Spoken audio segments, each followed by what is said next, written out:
Good evening, everybody, and welcome into another episode of New England Sports Weekly. As always, I am your host, Sean Metcalf, and I am happy that you've decided to join me if you're watching live on the stream here on YouTube, or if you are on your run or working out or whatever you're decided to do, working. If you're slaving away at work on it's probably a Thursday or Friday, if you're listening to this podcast right now, or whatever day you decided to go back and look through the archives, if you decided to do that as well. Happy that you're here and listening live. Sorry it was a little late, had some things going on this evening, but I wasn't going to let you guys down, as it is going to be another jam-packed show. As being a New England sports fan, never let you down. And I know we'll also talk about the Super Bowl as well, because it's the biggest thing going in American sports, although it's maybe not the biggest matchup that we've ever had in the Super Bowl, but still it's the Super Bowl. Everybody's going to be tuned in for it. Who knows, maybe this will be the rise of Joe Burrow, or maybe now Matt Stafford will get a little bit of revenge, or he'll get some vindication, if you will, if he can win a Super Bowl here in LA with his now home team, the Los Angeles Rams. We'll see how that goes, but it's going to be jam-packed. So I hope you're all buckled in or getting ready to do what you're doing. And glad you're along for this ride this week. And as we'll no further ado, as it's going to be a big jam-packed show, we'll jump right out of the box as the New England Patriots, as we knew last week, lost Josh McDaniels to the Vegas Raiders. He is now their head coach, along with Dave Ziegler, the general manager, former director of player personnel with the New England Patriots. So both of those are out of town. So the Patriots have some vacancies here to fill. And they tagged, well, not officially as far as what spot he's going to take, but they have brought back an old face. And it wasn't the one that I was hoping for, but they brought back well, in a way, I was hoping for Joe Judge, but we'll explain later. But Joe Judge is now back in the saddle, if you will, in New England. He is an offensive assistant coach, if you will. So he doesn't have an official title as the offensive coordinator or wide receivers coach, is one of his old positions, or special teams, because that's still Cam McCord, which Cam McCord, you might want to start packing your bags, or at least maybe downgrade your apartment that you probably have, or whatever it is, because you might not be here for long, because depending on what has to happen with this Patriots coordinator group, they may have to switch things up here. And if Joe Judge isn't the offensive coordinator, maybe he slides kind of back into that old job, or kind of oversees a lot of things, as he was the former special teams coach. So that will be interesting to see what official role, or if he even gets a title, because we know how that has gone for the Patriots over the last 4, 5, 6 years. They really don't like to name your coordinators. And hell, it took Matt Patricia all the way until 2017, his last year, before he took that Detroit job with the Lions, before he got named defensive coordinator. You really have to earn your stripes, and it'll be interesting. But the Patriots don't like to name their coordinators unless you've been around for a while. We'll see how that goes for the Patriots. Mac Jones was named as an alternate for the Pro Bowl team, as he got in and actually scored or tossed the go-ahead touchdown, what ended up being the winning touchdown for the Patriots. Or the Patriots. I've been watching a lot of football, but I mean, he tossed the go-ahead touchdown in the Pro Bowl game for the AFC. So that was, it's the Pro Bowl, so I'm not going to sit here and jump up and down about the Pro Bowl, but if you know, you know. It was just kind of more that, well, it was nice to see him get out there and compete, and pretty much at that point, it's like, all right, we need a guy to come play. And they went down that list after Patrick Mahomes, because they got Patrick Mahomes and Herbert to go, and then after that, I was like, oh, who else wants to come? Joe Burrow's in the Super Bowl. You? Nope, nope, no, no. Oh, hey, Mac. Oh yeah, I'm a rookie. I'll come. So he showed up. Actually played decently in the Pro Bowl. So I mean, it's two-hand touch. But it was nice to see that his personality did come out in the Pro Bowl. So that was a pretty fun thing to see. Well, those little snippets of Mac's personality was a fun thing to see, I should say, because the rest of it was just But from that standpoint, was pretty good. Now, for the rest of the Patriots, they might be getting a game here in Germany because the NFL today announced that the NFL will be hosting games in Munich, Germany. So that'll be interesting.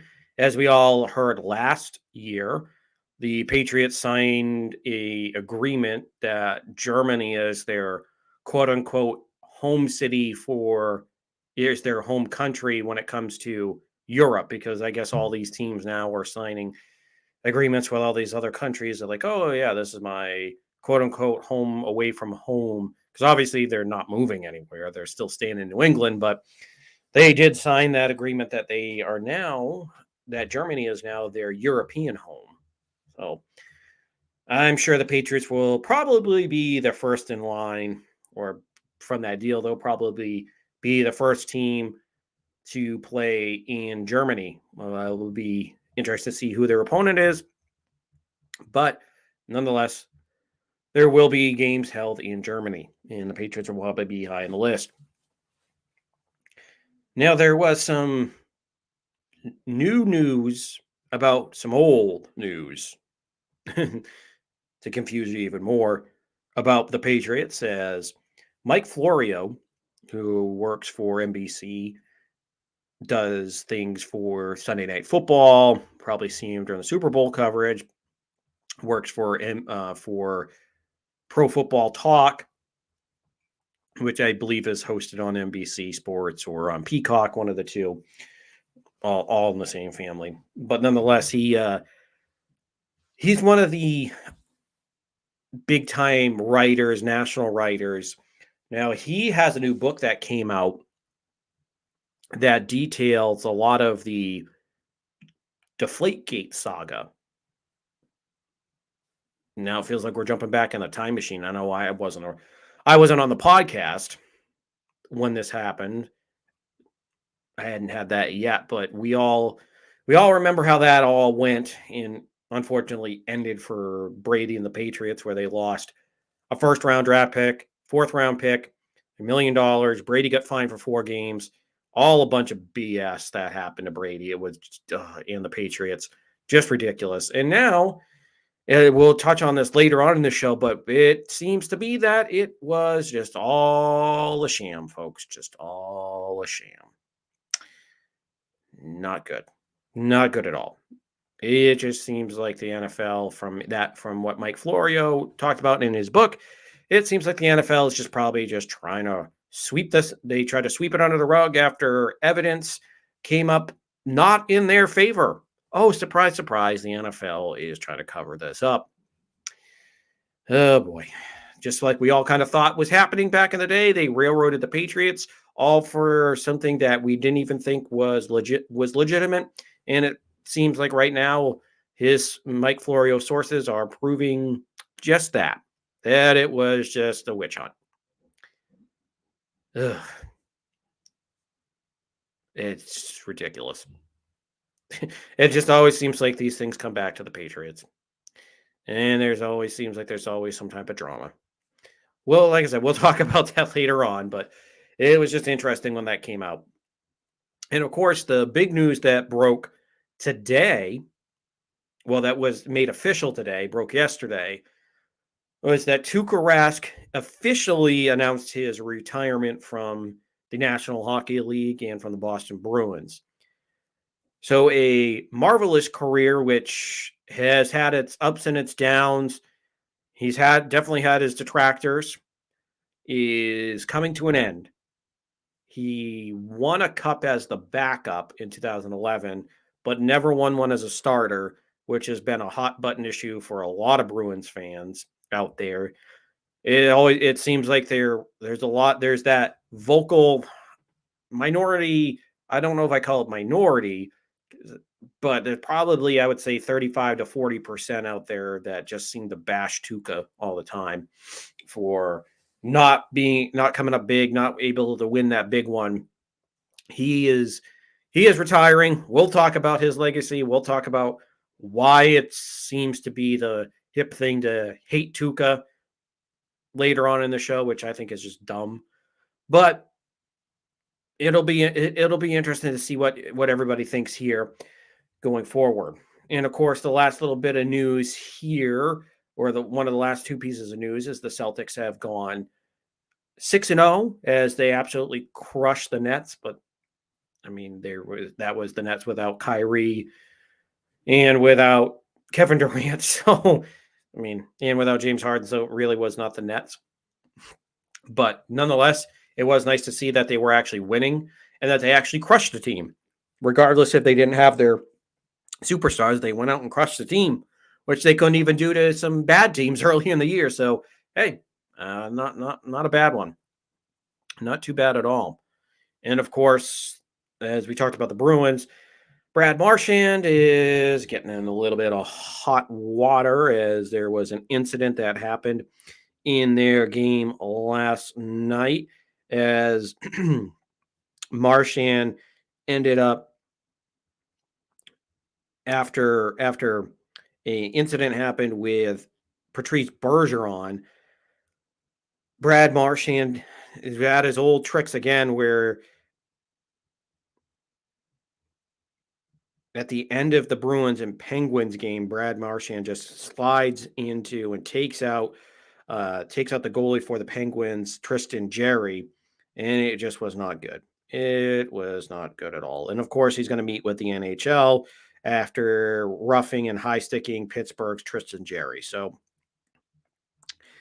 again, Marchand, who is a superstar in this league, I know there'll be some people out there that don't want to give him all that credit just because it's Bergeron and he's had a history of incidents in the past. But I mean, this is one of those things where he does something every now and then that comes back to bite him. And this one did again. So after their roughing and high sticking Jarry, the Pittsburgh goaltender, it was not a good end to that game after the Bruins lost it 4-2 when they had an early lead. So that is your out of the box segment as we roll through this week's show. And speaking of rolling, we'll roll or slide across the ice into Tuukka Rask, as Tuukka, as you mentioned, is hanging up his skates. He is done. He retired today about right around 6:00 this evening. Tuukka Rask officially announced his retirement. And this is Tuukka's one of his official statements. Won't go through the whole thing because it was about a 4-page announcement from Tuukka Rask.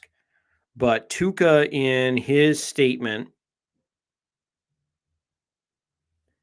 today is the day that I hoped would never come, but now that it is here, I feel I owe it to everyone to hear from me when I made the decision to have surgery on my hip last summer. I did so knowing that the road to recovery would be challenging. I also know that it was something that I would have to do if I wanted to give myself a chance to play my best hockey again. The rehab, the workouts, the practices, all of it was with the intention of getting back to where I needed to be to help my teammates win.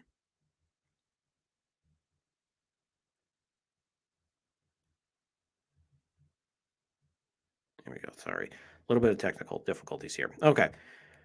To help my teammates win games and make another run at a Stanley Cup. Over these last few weeks, I've realized that my body is not responding the way it needs to for me to play at the level I expect of myself and that my teammates and Bruins fans deserve.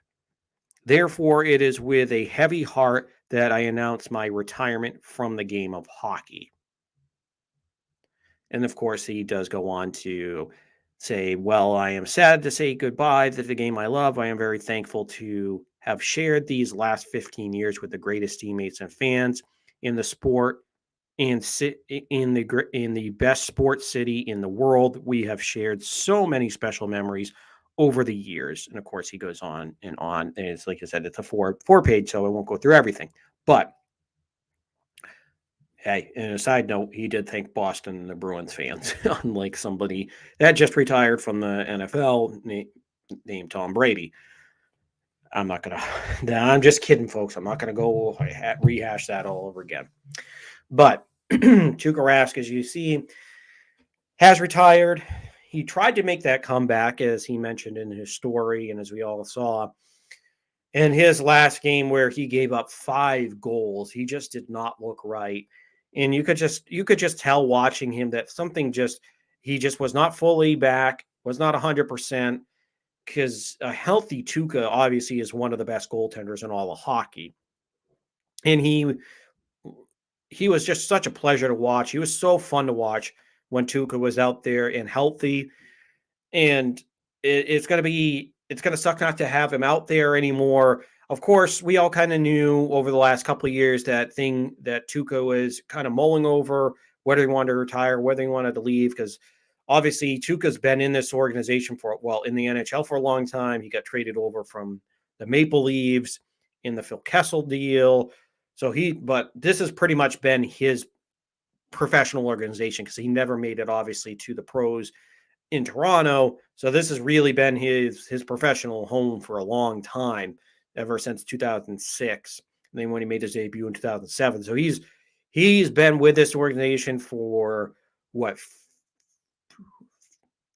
16 years, 15, 16 years with this organization. It's been a long time. And obviously he's been beaten up here. He's 34, 35 years old.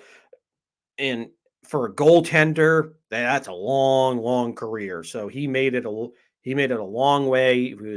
He won a Vezina trophy. He's won his awards. But the one thing that that some Bruins fans out there will always hold over his head is that he was never the starting goaltender on a cup winning team. He had his chances in 2013 and 2019 and came up short in both occasions.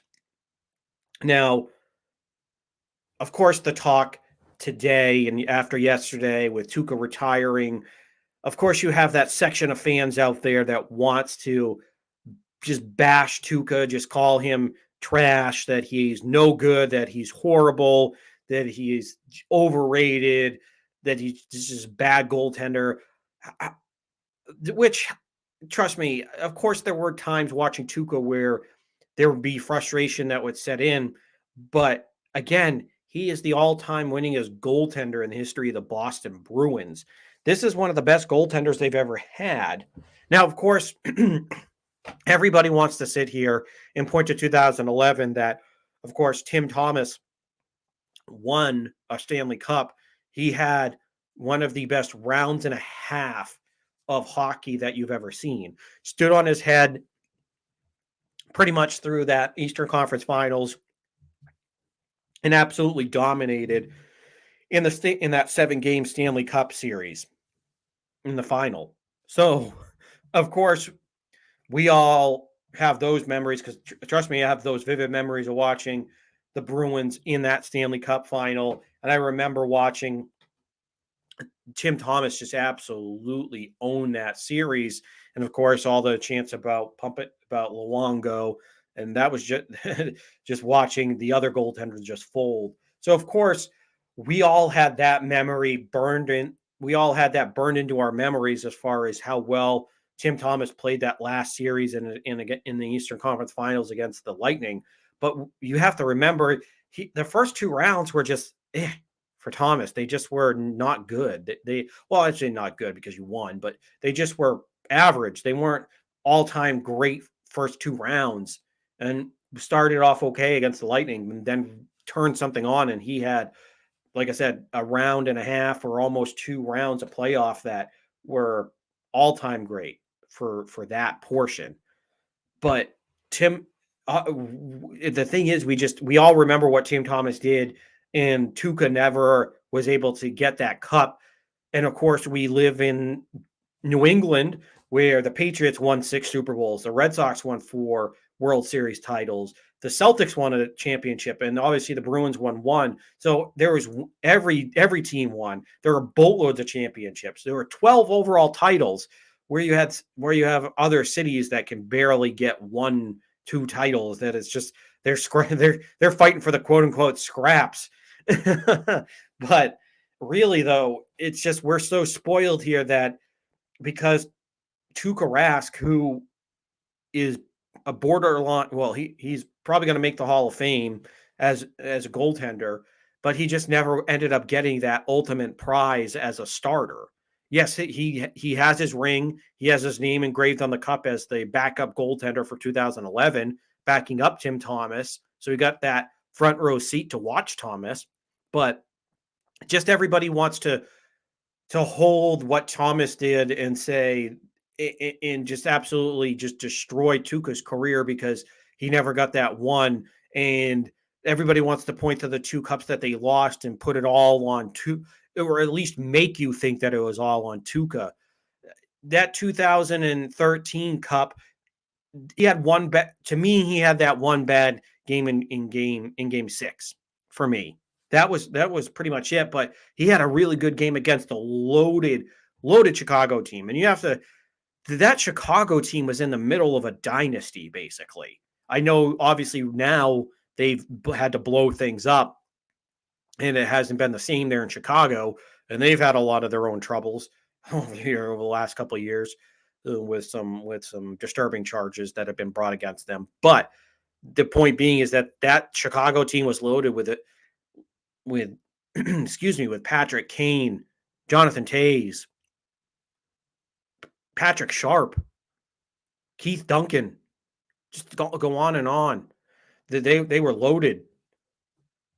But of course, it was Tuukka's fault that they lost. They didn't come up against a great team, and they didn't push that to 6 games in that cup final. And of course, the Blue Series, which in my opinion, the Bruins should have won, to me, that was bad defense.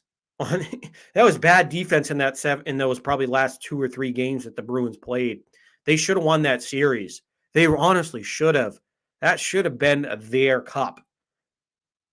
But to me, it wasn't Tuukka's fault in that. Like I said, to me, Tuukka did have a bad game in that game 6 against the Blackhawks. But to me, there are other things that happened with Tuukka. And everybody wants to say he didn't, and his detractors want to say that he's awful, that he stinks, that he was never there for you when you needed him. I mean, to me, when he left in the bubble, because that's one of the other things that he wasn't there when you needed him, it was an issue that he had with his daughter. Now, could he have come back after things were done? Yes, but at the same time, he left for a family issue. Are you going to bash him for leaving for a family issue? And I can't bash him for what just happened because he tried to make a comeback. It's not like he left. It's not like he was the Bruins' only goaltender for this year. They were smart enough to bring in Linus Ullmark. They have Jeremy Swayman waiting in the wings. Your future, in my opinion, your future every day, or at least your future starting goaltender, your rock that you that you can put behind your defense, and hopefully he's your goaltender for 8-10 years. So they have a plan. They had a plan. I mean, maybe I'm not as big a fan of the whole Ullmark, his length of his contract, but you brought in you have a good option with Ullmark and with Jeremy Swayman, as like I said, your future goaltender. So it's not like they got left high and dry. So I'm not going to sit here and say that Tuukka Rask left them high and dry again here, that he left you in a lurch. No, he tried to make a comeback, and you knew what was going to happen, or at least you knew there were possibilities that this might not go well. And of course, he never played any rehab games, which was the other big thing that I was kind of a little shocked at. So yeah, things didn't work out the way that you wanted to with Tuukka, but I'm not gonna sit here and say that this was that Tuukka is awful, that he doesn't deserve all the credit. The man has the most wins in the history of the Boston Bruins behind the net. He has one of the best save percentages in Bruins history. He's an amazing goaltender. Like I said, when he's healthy, when he's right, he was one of the best goaltenders in all of hockey. He was no worse than probably your third or fourth best goaltender. I mean, he was no worse than probably the third or fourth goaltender in the league. So he's a top five goaltender when healthy. But of course, his body was failing him. So I'm not going to fault him for just walking. I wouldn't even say walking out on the Bruins, but for retiring now. So of course, am I disappointed that he's not going to be able to continue his career? And like I said, were there moments where I was I had some disappointment with Tuukka? Yeah, but overall, he's been one of their best goaltenders that they've ever had. And to me, those two cups that they lost and other opportunities that they had to maybe advance a little deeper, to me, there were way more deeper issues that were haunting this Bruins team. As we've talked about a lot, it's been secondary scoring that let the Bruins down in 2019. And again, you could say that in 2013. They've always seems like they've always been top heavy with their scoring. They've never been able to get more. And then in 2019, to me, it was the defense that let them down. So, and I know you're going to run into those detractors out there that, like I said, that just want to say that Tuukka never was able to accomplish more than just being a stat collector, just being what Matthew Stafford, what people want to, if you want to equate it to football, like a Matthew Stafford. But I mean, they're both great in their own right. And to me, Tuukka is obviously a better goaltender than that. I mean, what Tuukka reminds me of is Nomar Garciaparra. Was it Nomar's fault that they never won the World Series when he was there? No, they probably would have gone to the World Series in 2003. Not because Nomar screwed it up, but if it wasn't for Grady Little leaving in Pedro, then Nomar might have had a shot in 2003, maybe playing that Marlins team. They might have had a shot to win the World Series if Grady doesn't screw it up. So to me, I'm he's kind of both Tuukka and Nomar kind of fall in that same class of maybe not being able to get it done, but for Tuukka, because goaltenders are in that category of a quarterback, the people want to put all the blame, all the success on that one position. And when you don't win a cup, it's the goaltender sucked, the goaltender sucked, the goaltender sucked. No, like I said, there were other issues that were happening with the Bruins team in both of those cup losses. Like I said, he was the reason that you ended up getting to those two cups. He absolutely. You want to talk about Tim Thomas standing on his head for that one run that they had in 2011 when they won? Tuukka had multiple occasions in the playoffs where he stood on his head. 2013, he absolutely stonewalled the Pittsburgh Penguins, who were loaded. I mean, you had Sidney Crosby and Evgeny Malkin in their prime, two of the best scorers that we've seen in a long time in the NHL, and he stonewalled that team. Stonewalled them. They swept the Penguins into and made it to the cup. And then he, like I said, 2019, he had a hell of a run. I mean, he's had one hell of a career, but people want to try to bring him down because he never won that ultimate prize as the starter. And to me, it's just unfortunate because we're taking down somebody's career that honestly had probably one of the best goaltending careers over probably the last 20 years. You know, obviously there are going to be those special ones because you had Martin Brodeur, that was obviously playing over the last 20 years. So obviously he takes the cake way up there. So I'm not putting Tuukka in his class, but you know what I'm saying. Over the past 20 years, other than those surefire future Hall of Famers, Tuukka was in that next class of great goaltenders. So you just I just can't understand the hate for Tuukka. He's come through. He's done so many things for this team, so many things, and people want to sit there and bash him. And I'm just not going to be a part of it because I think he's a great goaltender. He deserves more credit than he's getting. And honestly, sometimes you might look back and you're like, oh boy, we had that good with Tuukka. We really had it good. Maybe there were some other things going on with this team. Maybe it wasn't all Tuukka's fault. So I don't know. It just drives me crazy that's happening to Tuukka. Who knows? Maybe down the road, maybe people will kind of soften on Tuukka.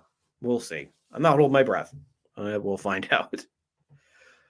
So, as we talked about earlier, the New England Patriots are looking for an offensive coordinator after Josh McDaniels accepted the head coach job of the Las Vegas Raiders. And there were all kinds of rumors out there. Not that some of these still can't come true. Of course, the big one was with Bill O'Brien coming to New England.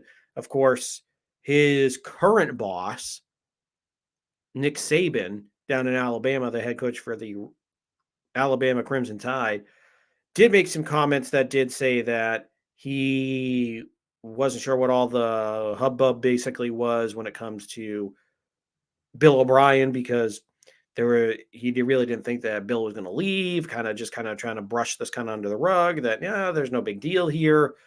So of course Bill O'Brien was the big name that we all wanted to hear. The Patriots were hiring Bill and bringing him back as an offensive coordinator, but so far and that book hasn't closed. That's still open. But after the hiring of Joe Judge, who we all know was an epic failure with the New York Giants, that last game that he had when it was third down, ran the quarterback sneak out of the victory formation was just embarrassing. Just embarrassing. And he had some embarrassing press conferences. It just did not go well for Joe Judge. Well, the Patriots did decide, like I said, the Patriots decided to bring him back into the fold as an offensive assistant. Basically, he's kind of the overseer for the offense, is kind of the way that, if you want to look at it that way. They haven't named him the offensive coordinator, but from most of the reports that you kind of hear, the Patriots wanted to bring him back. They were high on him as potentially taking over for Josh McDaniels before he left for the Giants job back in 2019. So there was even rumblings back then that they might want him to do it. And of course, the Patriots of course, when it comes to Joe Judge, I don't know. I just don't feel good about this. There's just something about this that I just don't like. It just does not feel right. And I hope that this isn't the last move. I hope that he's just there to be another adult in the room and to help out the rest of this offense and help out the special teams. But I hope he's not when the season starts. I hope he's not the one that's holding the offensive play sheet, calling plays, just because he's not the one that I want to guide Mac Jones through his second year. Because, I mean, yes, I know he wasn't the offensive coordinator for the Giants the last couple of years.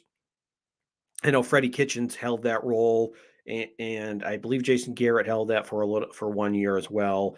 But really, though, honestly, he not Mac Jones, but Daniel Jones, the Giants quarterback, regressed in New York, in my opinion.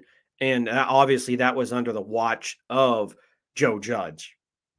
So that's watching him screw up one Jones, you're just crossing your fingers, hoping that obviously you have a head coach in Bill Belichick and a smarter, more mature, young. and I say this as a young quarterback because Daniel Jones is still young. And looking at Mac Jones, like I said, to me, he seems more mature than Daniel was. So you hope with the head coach being Bill Belichick, having the greatest coach of all time, and then also with how smart Mac Jones is and how further along he is, that maybe he might be able to kind of get past having to work with Joe Judge. Because I just there's nothing about the hire Joe Judge that makes me feel all warm inside that they have the right guy to call the offense. Like I told you last week, I still want Bill O'Brien as my offensive coordinator. He's my number one pick, just because like I mentioned, he worked with a lot of the two tight end sets. He was here for a while as an assistant, then obviously took over as the offensive coordinator for a year and a half, 2 years until he left for Penn State. So this is a man that I do have confidence in that he can get this offense running the way that it should be going and still further the development of Mac Jones. Hell, at this point, instead of hiring Joe Judge, if you're not going to bring back Bill O'Brien, maybe bring up Nick Caley. Hell, maybe Mick Lombardi. I mean, I'm not wild about either one of those two choices, but I'd feel better about it than Joe Judge just because of how much of a disaster Joe Judge was as a head coach. Now, like I said, I know there's a better system here in place with Belichick, but of course, there has been some brain drain out of this offense or out of this coaching staff. Obviously, Josh McDaniels left. You've lost guys over time to other organizations. McDaniels brought along the assistant quarterbacks coach. Like I said, you've lost these other veteran coaches. So if you were one of those, oh, I'm glad Josh McDaniels is gone. I'm glad he took the Vegas job. Just be careful what you wish for, because the grass isn't always greener on the other side. Because Josh McDaniels, with the faults that he had, which I honestly think they were overblown. Josh McDaniels worked wonders with Brady, worked wonders with Jimmy Garoppolo. Like I said, he helped develop Jimmy Garoppolo. He helped develop Jacoby Brissett. He helped develop Mac Jones. Obviously, he worked with Tom Brady very well. Tom Brady spoke very highly of him. So he works great with quarterbacks. So this is a guy that you wish that he was at least here for one more year to help Mac out and then maybe see what was out there. Maybe you have a better feeling about some of these other coaches on your staff that you could promote. But maybe that does say something that you have to bring back Joe Judge about the rest of your staff, though. Just thinking about that is maybe those coaches that Belichick loves to promote from within, because of the Nick Caleys, the Mick Lombardis, the rest of the offense. I mean, maybe that said something that you don't feel as comfortable promoting from within now. Maybe you just feel, all right, I have to bring another adult in the room. It can't just be me and Matt Patricia. And yes, I know that they've had some guys that have been around there for a little more than just a cup of coffee, but still, I would probably at this point still call some of those other coaches green under the gills. So to me, it's just I don't want this to be final. I don't want this to be, okay, it's Joe Judge. All right, we're done.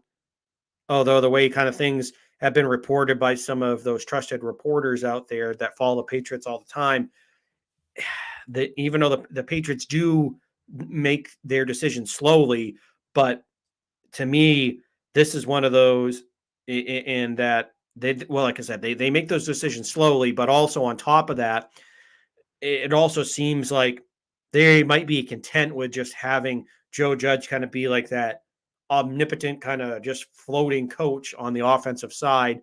They'll give him the play sheet, which this spells disaster for me. I just don't like that at all. You had something really good going last year with Mac Jones, with Ramondre Stevens, with the running back core, with Damian Harris. Kendrick Bourne played really well last year, the best year of his career. Hunter Henry was a good red zone threat. But to me, I think you still need to see if you can bring in Bill O'Brien. I don't think that door, like I said, I still don't think that door is closed. as dim or as doom and gloom as some of the other reports there that the Patriots, from some of these trusted sources, that the Patriots might kind of want to stick with this or just there might be content. To me, I still think that Bill O'Brien would be the right choice. Now, obviously, you have to think at this point of maybe Bill O'Brien hasn't come back. Maybe Bill O'Brien wants to stay down there in Alabama, stay there with Bryce Young, the Heisman Trophy winner, Heisman Trophy finalist. Maybe he wants to stay there. Maybe he just wants to at least build up his resume one more year and then try to get another head coaching gig. Who knows? Maybe he doesn't want to come back to the NFL as an assistant. We'll see how that pans out.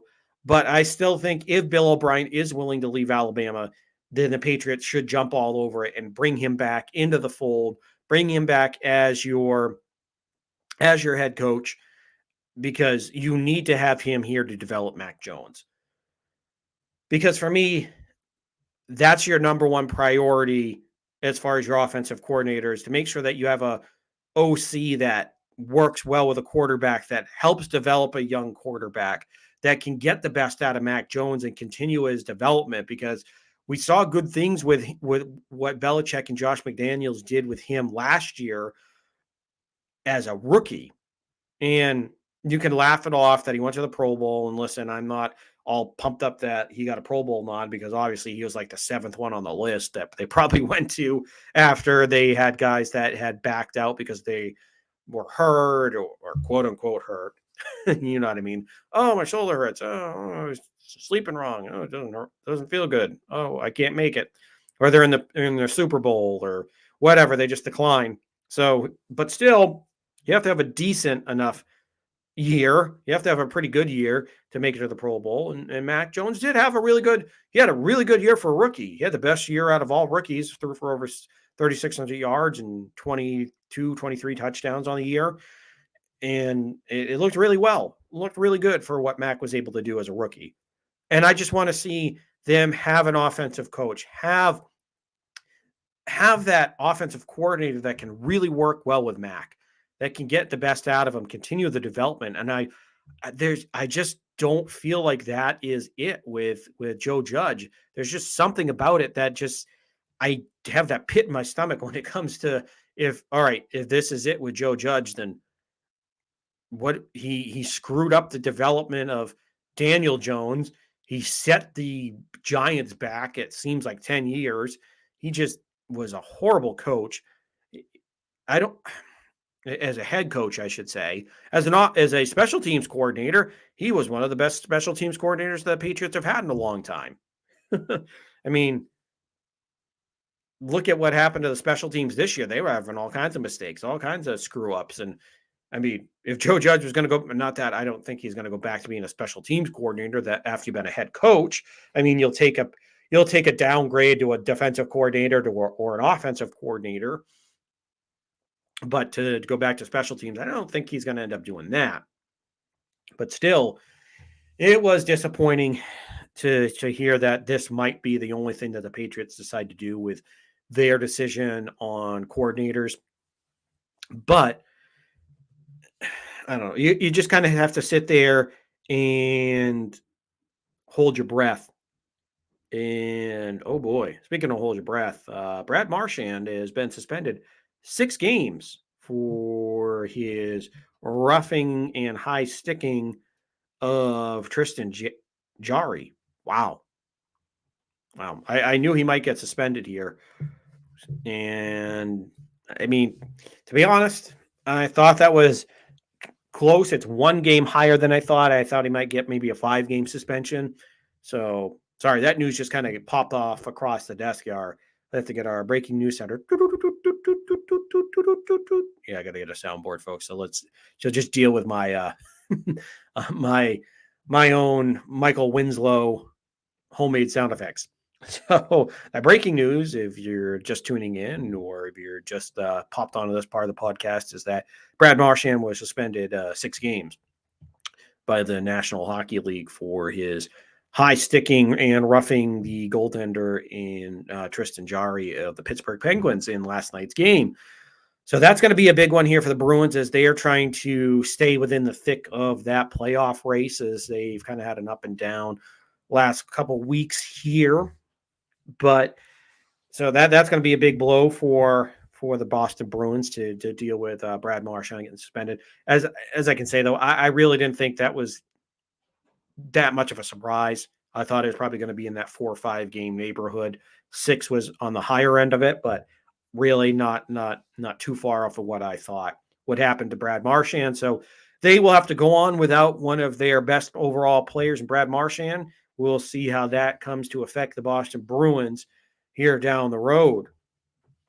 But getting back into the Patriots, just like I said, I when all the how this kind of all kind of goes into with their offensive coordinator search, it's just you need somebody to help Mac. You just need somebody to keep developing him, develop that passing game, and of course, help them with that run game as well. Because of course, the Patriots are now kind of in that position where you lost Josh McDaniels, you lost uh, the running backs coach Ivan Fears as he's retiring. So you're pretty much kind of caught in a lurch here as far as what are you going to do, and to just kind of give it back to just hire Joe Judge as your offensive coordinator. I just don't like what's happening.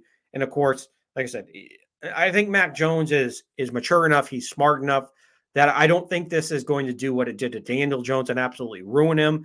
But I don't know if it's gonna maybe be a short-term stunt of growth for Mac Jones until you kind of maybe get somebody else in here. Who knows? Like I said, I don't think the door is completely closed either. I tend to believe that there still is that little bit of there's that sliver that Bill O'Brien still wants to get back in the NFL. And I think at this point in time, I think maybe Bill Belichick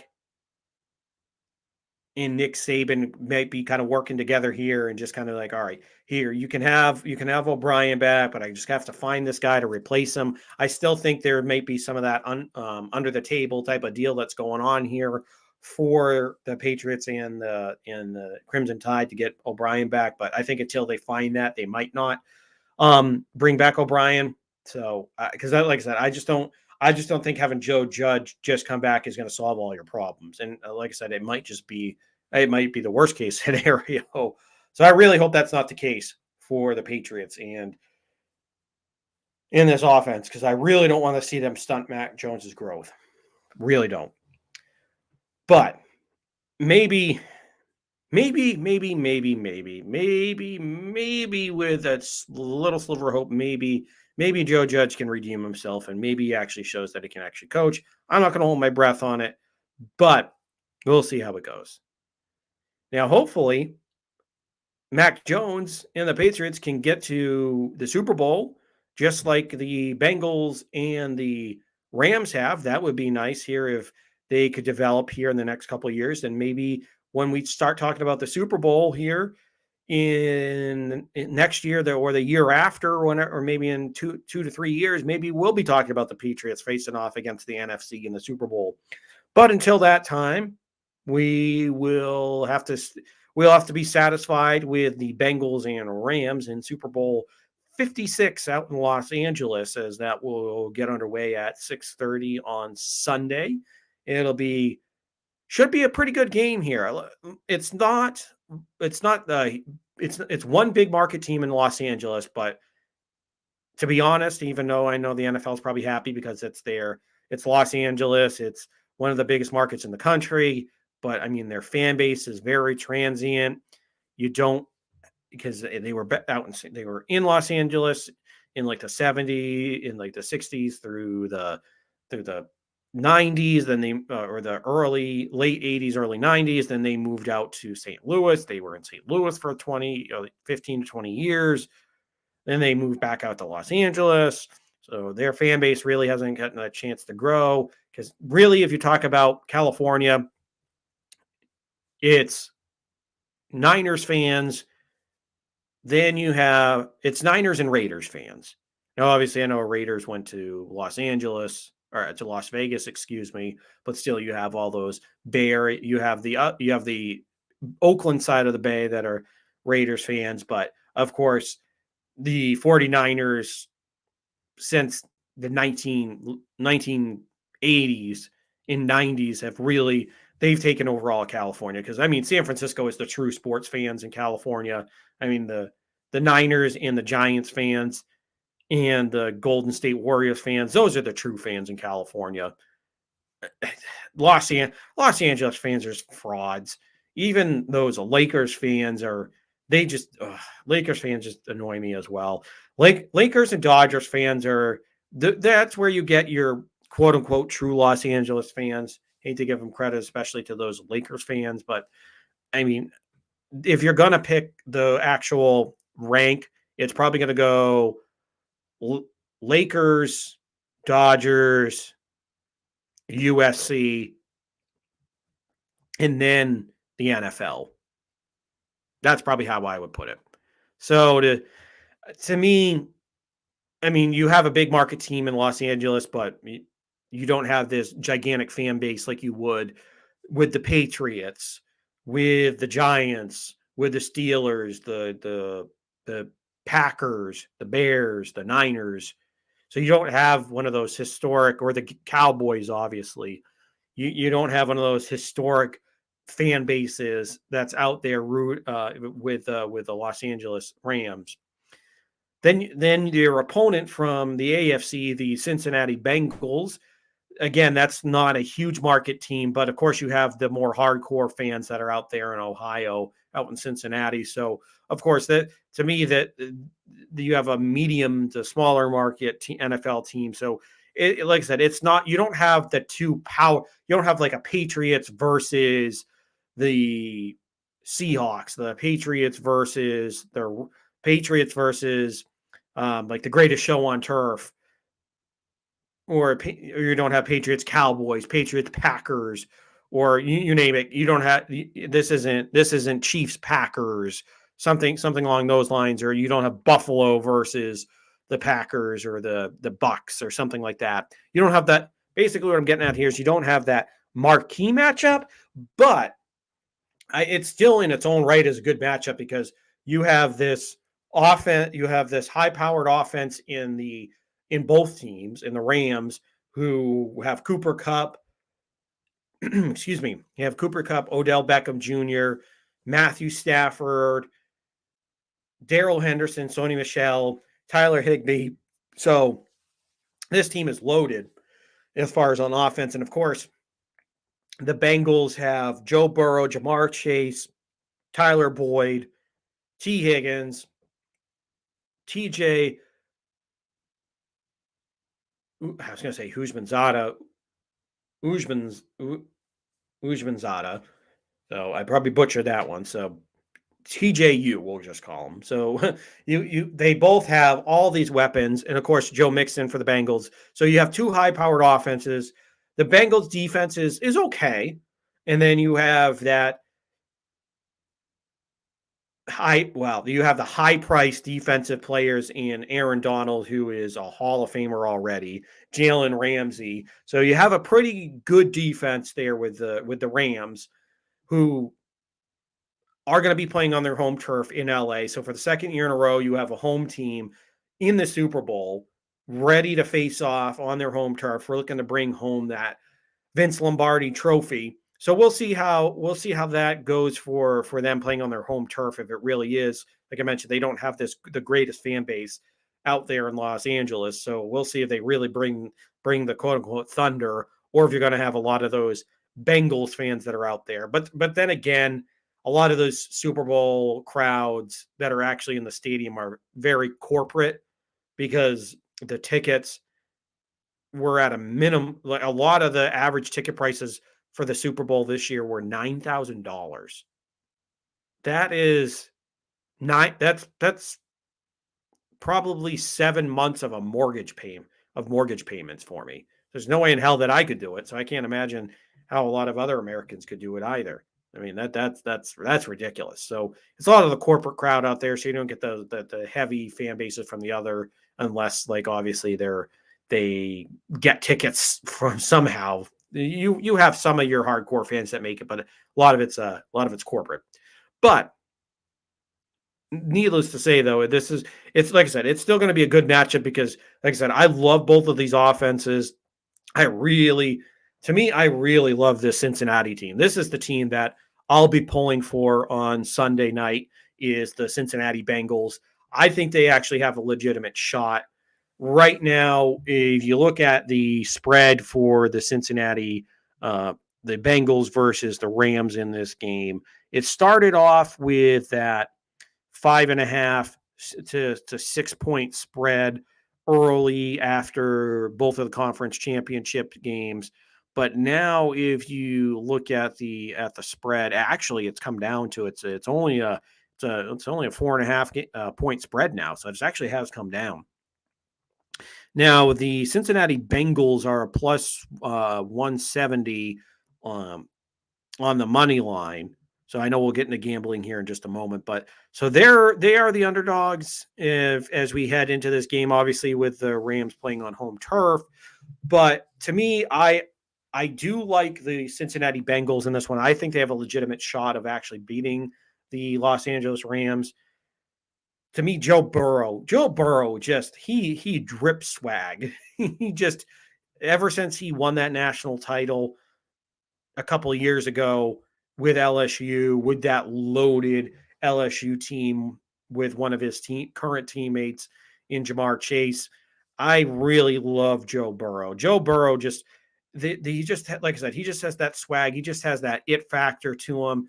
When he goes out there and you just have a feeling that he's going to be able to make that comeback. He's going to be able to lead his team. If it doesn't look like they're in good shape or there might be in a little bit of dire straits, so to say, he's going to be able to lead his team to victory. He's going to have a good shot of bringing the Bengals back. Or in a case where it looks like, all right, if this is a situation where we're favored, I mean we're the underdog, we're a 7 point 10 points 2 touchdown underdog. He says, screw it, we'll go out there and sling it type of mentality. To me, he just has all of what you could want in a leader, in a franchise quarterback that you could ever want from a young QB. Because obviously, remember last year we didn't get the full season from Burrow after he hurt his knee, and honestly, he's come back and looked better than he ever has in his very young career, even at LSU or last year. To me, this is I know he hasn't I don't think he's had that signature game yet, but to me, he's played so well down the stretch here. He's played well in the playoffs, and when it looked like Kansas City was just going to run away with that game a couple weeks ago, I know obviously the Chiefs melted in the second half, but of course the Bengals had to claw their way back. They couldn't just lie down. They ended up tying up that game. That they ended up going in overtime and won that game, and now they're in the Super Bowl. But to me, just Joe Burrow just has everything you could want. He's got a great arm. He's got a little bit of mobility. He's not anybody that I'm going to say, oh, go out there and run for 500 yards a year, 600 yards a year on the ground, get 10 rushing touchdowns, be Lamar Jackson, be Josh Allen, be one of those guys in that mold. But he has that presence in the pocket. He has the ability to roll out if he needs to. But to me, just Joe Burrow is I still love pocket passers. I still think pocket passers you can win with all day long. I obviously, if you have a little bit of that Aaron Rodgers, Patrick Mahomes, Josh Allen ability where you can still throw from the pocket but kind of roll out. Of course, I love that as well. But I still think pocket passers in this day and age still very much have a place in the NFL. And I think Joe Burrow is going to continue that legacy as well, being one of those pocket passer type of quarterbacks that we're going to see have a lot of success in this league. And I honestly think with the weapons that they have with Jamar Chase, as a rookie has over 1,500 yards and double-digit touchdowns, I believe 13 on the year. And of course, you have that great complement in T. Higgins and in Tyler Boyd. Then you have TJ Uzama at tight end, Joe Mixon. I honestly think I know everybody wants to look at the Rams because you obviously have Cooper Kupp, but I think after Cooper Kupp, I would rather have T. Higgins and Tyler Boyd as my second and third options as far as what they have. Don't get me wrong, I like Odell Beckham Jr. I still would have taken him on the Patriots, and Odell has had a pretty good run here in the playoffs. But I just think you have two better options in Higgins and in Boyd as far as your complementary receivers. I mean, because this isn't 2013, 2014, 2015, 2016 Odell Beckham. If that was prime Odell Beckham Jr., then Odell Beckham Jr. would blow away Higgins and Tyler Boyd. I mean, Tyler Boyd and Higgins aren't anything to sneeze at. They're both our 1,000-yard receivers. Hell, Higgins had 1,000-yard this year with Jamar Chase having 1,000 yards. So, this guy, you really can't bash either one of the receiving corps because, they're both loaded. You have the record-setting here in Cooper Kupp, who's the best receiver in this game. Then you have Jamar Chase, who's not far behind at all, is the second best. Then that's where you can jostle around with T. Higgins, Odell Beckham Jr., and Tyler Boyd. There's that embarrassment of riches here at wide receiver in the Super Bowl. I just wish the Patriots had one of them, but that's a side point. So, I really love Cincinnati's weapons. I think they have a better run game in Joe Mixon. Now, what worries me though with this Cincinnati team is that they have a below average offensive line, and that's where the Rams could really come into play here in that defensive line. You have arguably already at this point in his career, one of the greatest defensive linemen that we've seen in Aaron Donald. As an interior lineman, this man has had 20 sacks, 19 or 20 sacks in a year in multiple occasions. So this is a man that gets pressure up the middle, causes so much havoc, and he's just an absolute beast. He's already a Hall of Famer. This dude is something scary. So I wouldn't sleep on Aaron Donald. Just don't forget that he's out there because you're going to hear his name a lot. Then, of course, you acquired Von Miller, who still has plenty left in the tank, in my opinion, as he is out there on the outside for the Rams. So you have two stud pass rushers out for the Rams. Then Floyd Little is a pretty good linebacker in his own right on the outside. So you have pretty good pressure coming from this defensive line. Then you have Jalen Ramsey that if Joe Burrow is able to escape the pressure or they're able to hold him off for long enough, that you have to worry about Jalen Ramsey on the other side. So it's going to be interesting to see how this plays out for Cincinnati. I think, like I said, I think they have enough weapons where there's going to be enough time where you're going to have some opportunities with there's too many weapons out there where there'll be a few situations where they'll leave somebody open, but still, like I said, there is an opportunity here for Aaron Donald, who's an absolute monster to get after this Cincinnati line, because I don't think you're going to have any type of 2018 Super Bowl 53 type of performance from that Bengals line like the Patriots had, because the Patriots were absolutely neutralized Aaron Donald. You didn't hear his name out there. He didn't cause any havoc. I think that's going to be just the opposite. And just from some comments that Aaron Donald has made, he is so hungry. That's the one thing that's missing for him is a Super Bowl title. So I think this is where if you're rooting for the Bengals, if you're betting on the Bengals, or if you're a Bengals fan, you have to be worried is with this defensive front that the Rams have, that they're going to be able to get pressure up the middle on Joe Burrow. So you better hope that he's going to be able to get that ball out. And like I said, if you want to flip this around, because I know we talked a lot about the Bengals offense, again, you have to look at Matt Stafford. We have to give him respect. Spent all that time in Detroit, had a pretty good career. I mean, I have always kind of questioned it a little bit. I mean, I have nothing wrong with Stafford. I mean, he's a perfectly good quarterback, but to me, for a while, I put him in that stat collector category because he played with a Hall of Fame wide receiver, one of the best receivers I've ever seen in Calvin Johnson. You had Golden Tate. You had for 1 year, you had um, he's now with the Giants. Why am I blanking? Kenny Galladay. You had Kenny Galladay when he was young, when he was productive. So you had really good weapons out there in Detroit, and you and obviously I know there were a lot of other factors. I know the Detroit defense absolutely sucked, and the rest of the team around them, outside of wide receivers, weren't great there in Detroit. And you had some head coaching blunders out there until you got Jim Caldwell that came in. But still, though, for me, I I just there's there's just something about this Rams team that I just can't put all my trust into them just because I've seen them at times almost throw the game away. Literally, they almost did that to the Tampa Bay Buccaneers in the divisional round. The 49ers, they almost threw it away to the 49ers. You had their corner, who it's escaping me at the moment his name, but you had the corner literally drop a pass for the 49ers. It was hit him right in the chest and the hands. He should have had a pick.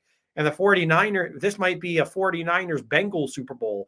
We might be going back to the 1980s as far as Bengals Niners Super Bowl, but that wasn't the case. But to me, there's been some opportunities here where the Rams have almost fumbled it or thrown their postseason chances away, but somehow they've gotten through this.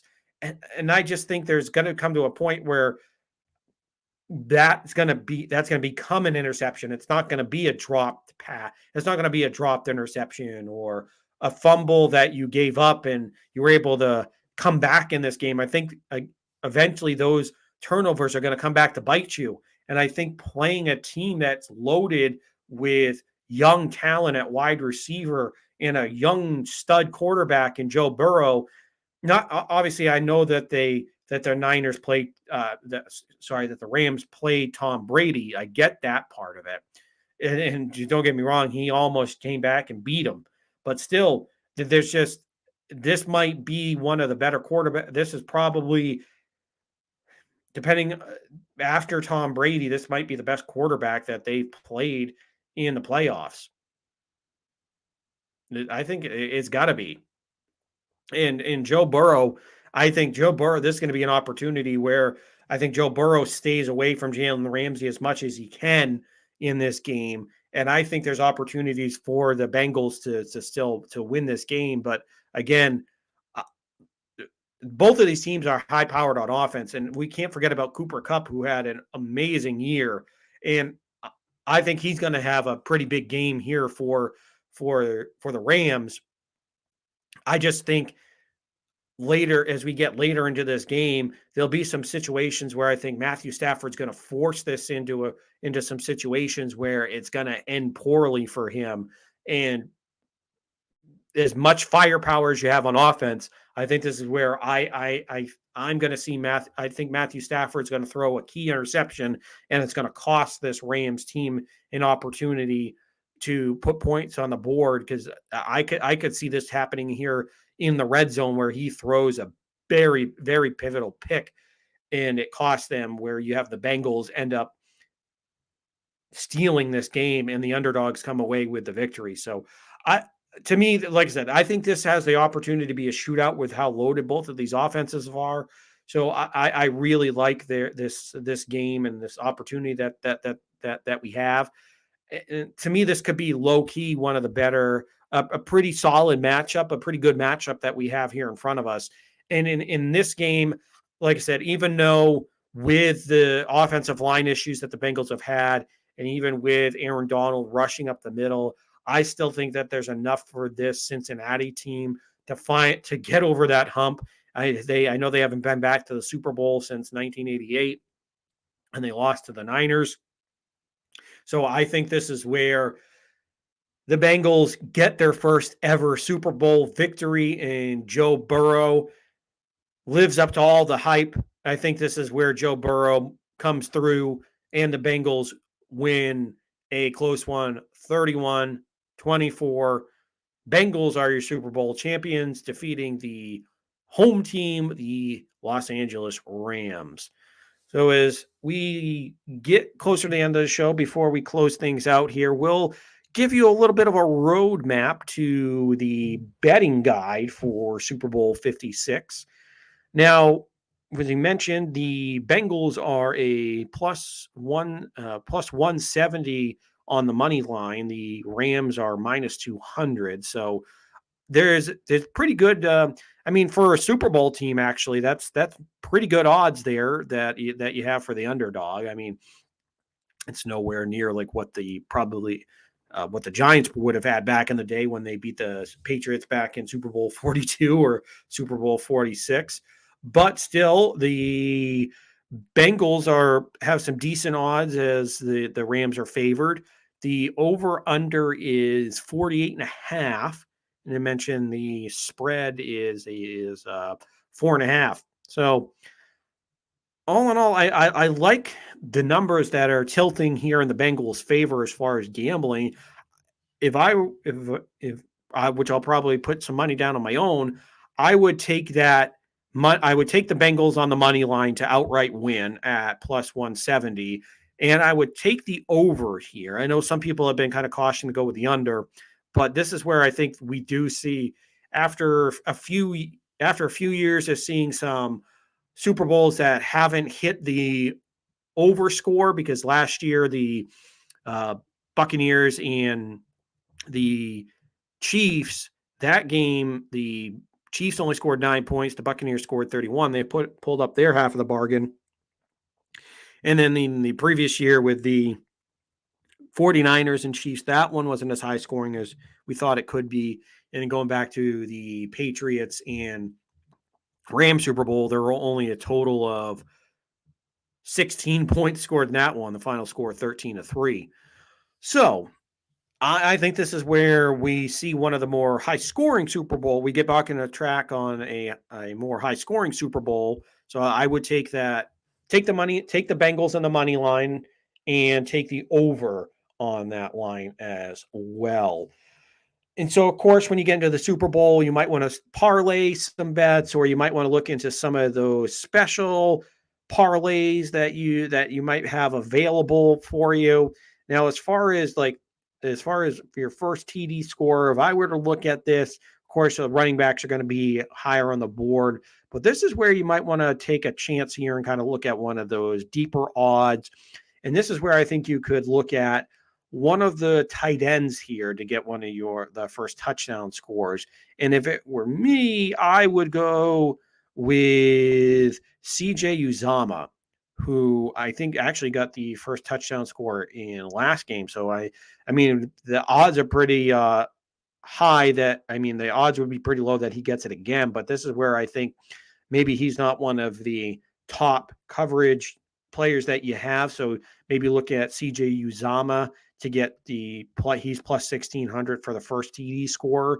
You could go with that as well. Or if you want to go for anytime scores, of course, I think this is where where I think you're going to get a score from Odell Beckham Jr. in the Super Bowl. And this is where I also think that you're going to get a Jamar Chase score as well. So you could go with those as well as your anytime scores. And I think if you want to look at the running backs, I think you could see this is where I think you see Sony Michel come through, and I think he could get a touchdown here in the Super Bowl as well. I think you're going to see that rotation with he and Cam Akers. And I have a funny feeling that Sony Michel is going to end up getting one of those goal line carries here in the Super Bowl. Now, if you want to look at some other kind of options that are out here on the board. I know you want to bet there's all the prop ones, the coin toss, there's the halftime show, there's all of those. But if you're looking at some of the special or some of the actual game ones that we have that are out and available, I think if you want to bet on the Super Bowl MVP, this is one of the ones I'm really interested in besides the regular game lines is the Super Bowl MVP. Now, of course, a lot of the time it's going to be a quarterback. And if I were going to put it down, I put it on. If I was going to take a quarterback, I'd take Joe Burrow. Of course, you're going to have to put down a decent chunk if you want to make any decent amount of cash on a quarterback. So if you bet $20 on the plus 225, it's going to only get you $65 back. Of course, if you go with a wide receiver in this game, that you have a decent shot at because wide receivers have over the past have gotten some solid opportunities at getting Super Bowl MVP. So I think this is where you could, if you're going to take a wide receiver to get your MVP, it's usually one of the ones that gets a lot of targets, a lot of catches. And in this situation, give me Jamar Chase. But the one that I actually would probably put some good money down on defense here, because this to me, this is more of the, if you're not going to take a quarterback, you're not going to take an offensive player. The one that I want would be Aaron Donald, because he's going to get with that defense, with that offensive line for the Bengals. I think this is where Aaron Donald could show up and have a pretty good game. And if the Rams win, this is where I think he comes in and has a game-wrecking game. So I think if you want to take a Super Bowl MVP, I would go with, if you want to take one of those dark horse, one of the off-the-grid type of candidates, I would go with Aaron Donald for your Super Bowl MVP as your non-offensive player to vote for.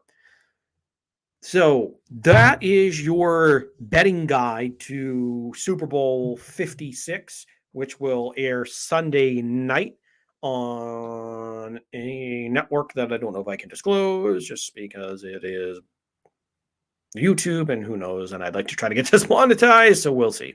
But anyway, Super Bowl 56 will be Sunday night at 6:30, and there'll be a lot to cheer for. There'll be a lot to watch and just kind of sit back and relax. So until next week, we'll talk more about the ongoing situation here with the Patriots coordinator position, what's going to happen there. Of course, we'll look at more offseason moves that will be coming down the pipe here for the Patriots as well. We'll have more reaction to the Boston Bruins season and the Boston Celtics, who have been on a 6-game win streak. We'll see how things shake out for them, and maybe, just maybe, we'll have a little bit of baseball news, and we'll just talk about the current situation with Major League Baseball. And of course, anything else that pops up in the meantime that becomes a story, we will for sure touch on that here for you. But in the meantime, always remember to watch the show live on YouTube if you can. Leave a comment in the comment section or send out a tweet or a private message to me. You can always follow me at Sean_Met28 on Instagram or Twitter. Hit me up in the messages or send me a tweet. Or you can follow the show on Twitter at NE Sports Weekly. All right, folks. Well, you have a good week. Enjoy the Super Bowl, and we'll talk to you next week.